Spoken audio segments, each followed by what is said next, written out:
2025 भर्तियों का वर्ष आज ही सुनिश्चित करें अपना सिलेक्शन और डाउनलोड करें तैयारी कर लो ऐप। रिजल्ट किस तरीके से तैयार होगा और नॉर्मलाइजेशन को लेकर कि अब पारी वाइज नॉर्मलाइजेशन होगा, रिजल्ट तैयार होगा।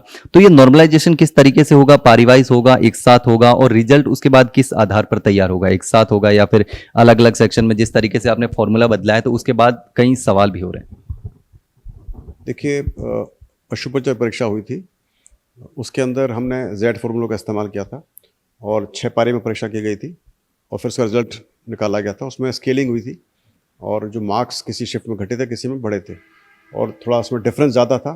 उसके वजह से उसमें काफ़ी इम्पैक्ट भी हुआ और किसी शिफ्ट को ज़्यादा फ़ायदा हुआ, किसी को कम फ़ायदा हुआ। उसके बाद फिर हमने जेल प्रहरी का रिजल्ट निकाला। जेल प्रहरी 2 पारी में परीक्षा हुई थी और जेल प्रहरी के से निकालने से पहले हमने हमारा फार्मूला चेंज कर लिया था और फार्मूला जो हम इस्तेमाल कर रहे हैं नॉर्मलाइजेशन के लिए, वो उसको बोलते हैं इक्वी परसेंटाइल फार्मूला।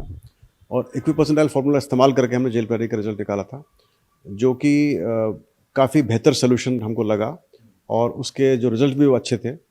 और जो हमारी हम चाहते थे कि दोनों शिफ्ट से बराबर कैंडिडेट्स सेलेक्ट हों, तो लगभग बराबर कैंडिडेट्स दोनों शिफ्ट से सेलेक्ट हुए हैं और वो एक अच्छे फार्मूले की पहचान है, जो कि हर एक शिफ्ट से लगभग बराबर कैंडिडेट्स को ले, क्योंकि जो रैंडमाइजेशन है शिफ्ट्स का, वो बिल्कुल उसका रैंडम तरीके से उसका अलोकेशन होता है। तो ऐसा मान के चलते हैं, मतलब एक अजम्पशन होता है कि लगभग हर शिफ्ट में एक से ही प्रकार के कैंडिडेट्स हैं। कोई बहुत ही ज़्यादा इंटेलिजेंट हैं या बहुत ज़्यादा एजुकेटेड हैं और कुछ बहुत ही काफ़ी कमज़ोर हैं या वीक हैं। तो ये मान के ही ये फार्मूला का इस्तेमाल होता है। और अब पटवारी परीक्षा का रिजल्ट हम निकालेंगे, उसके अंदर भी फिर हम यही फार्मूला इस्तेमाल करेंगे जो इक्वी परसेंटाइल वाला है। और अभी जो परीक्षा हमने कराई 4th श्रेणी की, उसके अंदर भी हम इक्वी परसेंटाइल फार्मूला इस्तेमाल करेंगे और हम प्रयास कर, और जैसे जो लिखा है फार्मूला के हिसाब से उस हिसाब से रिजल्ट निकलेगा। तो मुझे पूरी उम्मीद है कि ये कैंडिडेट्स इससे काफ़ी सेटिस्फाइड रहेंगे, क्योंकि जो सिलेक्शन होगा वो लगभग हर शिफ्ट से लगभग बराबर सा होगा।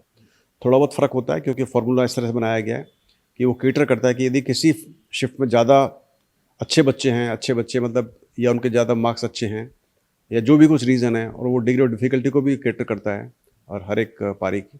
तो इन सबका सम्मिश्रण करके जो एक बेस्ट पॉसिबल सोल्यूशन है, कभी भी कोई सोल्यूशन बेस्ट से बेस्ट तो नहीं हो सकता, लेकिन प्रयास होता है कि जितना बेस्ट हो जाए उतना। तो उस हिसाब से मैं देखूंगा तो बोलूँगा कि इक्वी परसेंटाइल एक अच्छा सोल्यूशन है, जिसको कि नेशनल लेवल पर एसएससी ने भी अपनाया है, उसको एनटीए भी अपनाएगा है और अपनाने वाला है, और आईबीपीएस इसको अपना रहा है।